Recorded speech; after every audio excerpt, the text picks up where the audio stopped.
Hi everybody. Y'all want to know what's going on with me. And I know I've been acting a little strange. And I'm going to explain the whole thing. Right now, right here, right now. You see, a long time ago there was a code put in place in the Christian church if things started going wonky. And if you ever had a problem, you were to reach out to a pastor and tell him what was going on, but you were to use the King James Bible to do it. And I knew that Pastor Alan Jackson knew Chad Robert Shawn. And I didn't want to make it very obvious of what I was saying. At first, I was just interested in his church, granted. And I was going to his church, and I really liked it. And I liked doing all the little Bible verses. It was fun. But then when I put a call for help to him, he totally ignored me. And so did Chad Robert Shawn, because they listen or read a soft gospel. You see, the point is, like, when you call for help from a pastor, he's supposed to send a whole bunch of people for your problem with Bibles, like a prayer team, a legit prayer team, especially when it's a violation of the Constitution of the United States. And no, I'm not talking about the one they committed last night or a couple nights ago when President Trump was charged with and convicted. We have a president that's been convicted. If you're not aware that things are bad now, you'll never be. But I'm going to explain to you why I've been acting weird. So I'm going to take you on a journey. This is my house, by the way. I don't bother anybody. I have a 1/4-acre garden. That's a hint. Come over here.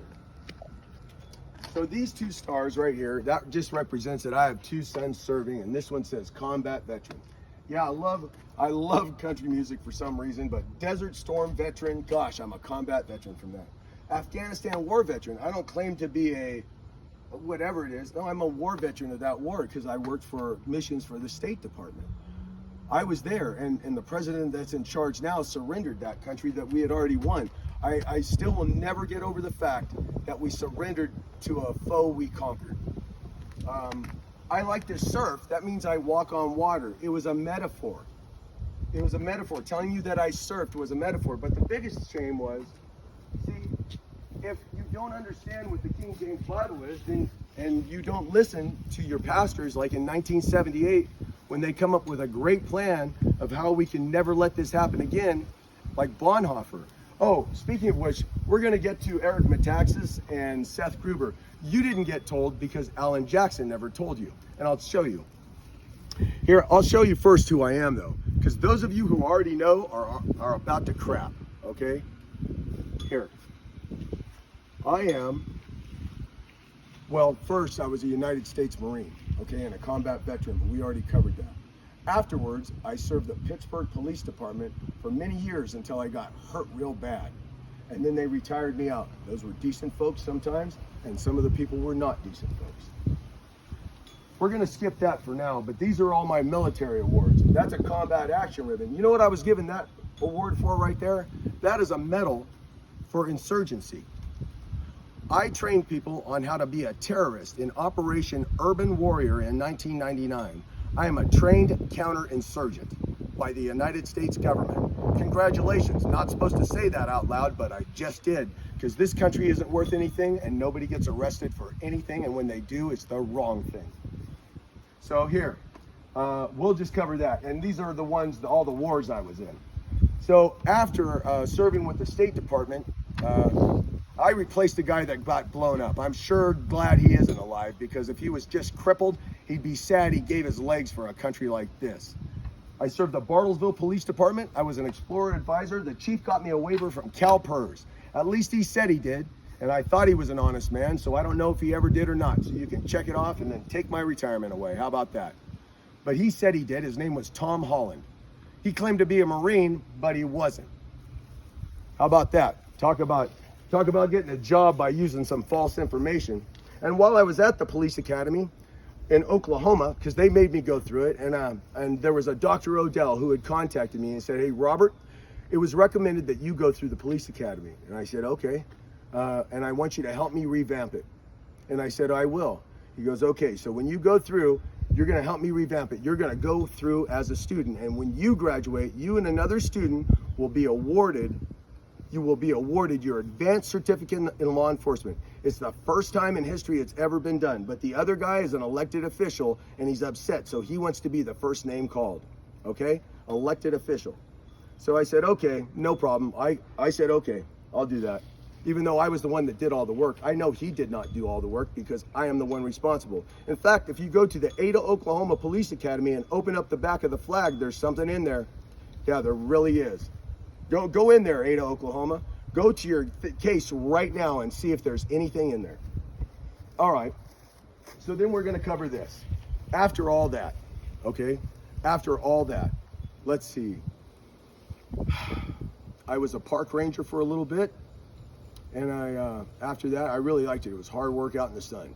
And I was over at Prince's Place, and I had a good friend there. His name was Frank Barbuti, and he was my manager, and he was a decent fella.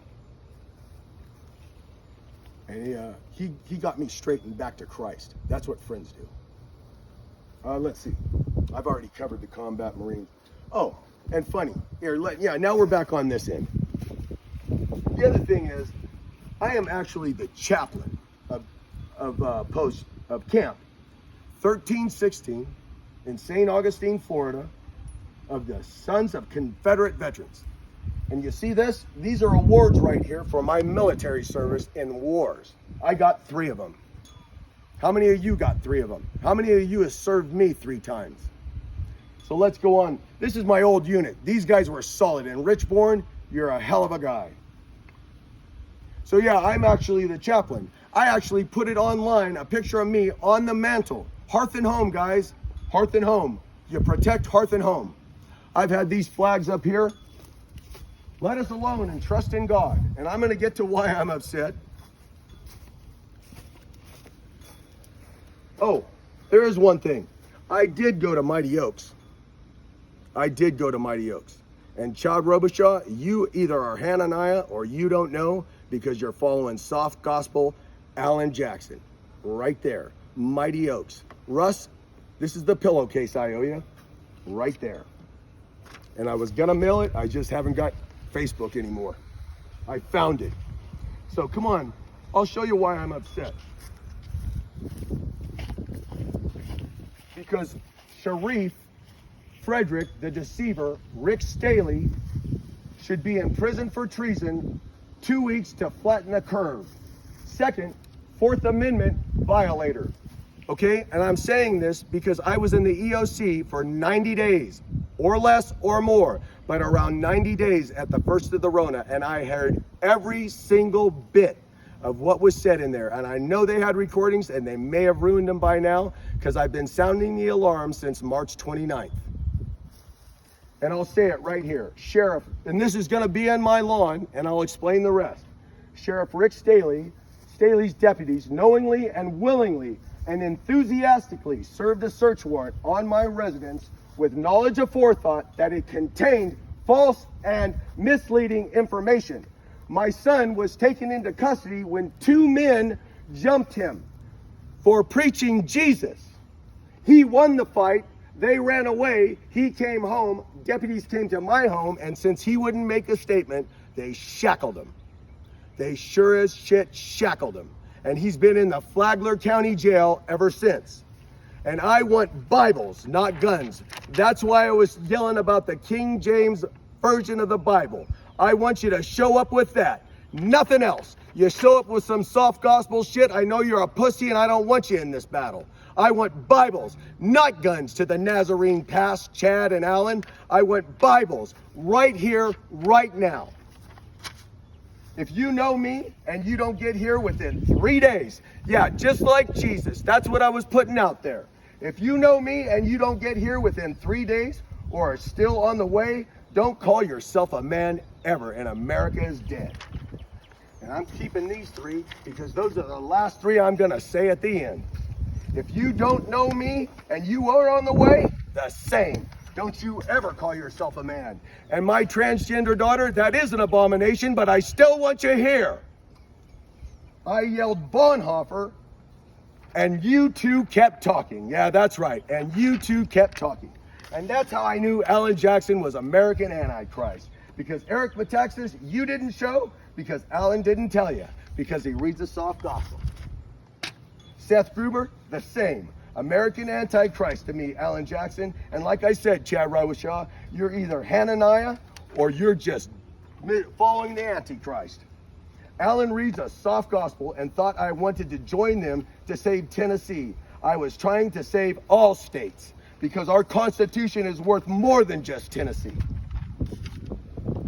So here is who I am. The first victim. President Trump was right. He said it. He said it on the news after he got convicted of 35 bullshit counts, and I don't see a fucking guy doing nothing. Pray to God and come here. This is either, because you know, I've been yelling since March 29th, so whatever plan you have ain't this. And I've known this plan since 1978 because I read a hard gospel and know what to do.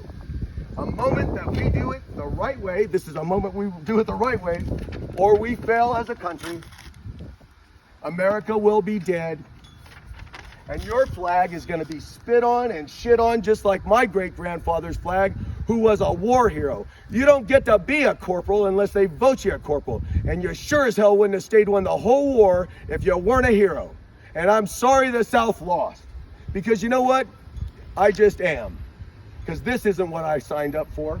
This is not who I defended, and this is not what I signed up for at all. I thought you guys were men and I had a bigger chest, so I went out and served and led. But you guys are not here, and I don't know what's going on. But didn't any of you people think, except for Rich Bourne, gosh, Mike Long, he asked about my mental health. In fact, that's all you people have been doing. You can't catch a clue. So far, 2 of my friends showed up, and I only told them about my dead religion because I'm so embarrassed. The SCV is not supposed to be a social club, gentlemen. It really is. No, it's there in case the Constitution goes to shit. So guess what? I'm not going to read those 3 again. I'm just going to say them by heart.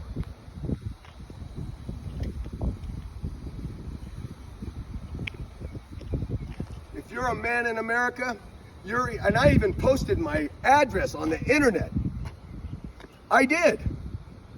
If you're a man in America, you're either right here at 91 Forsyth Lane lined up, because I don't want you at my house now.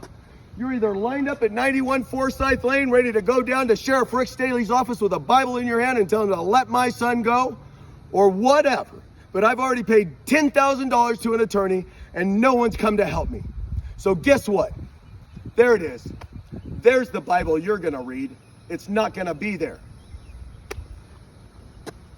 Love God with all your heart and love your neighbor as yourself. That's all I ever told you guys, all of you.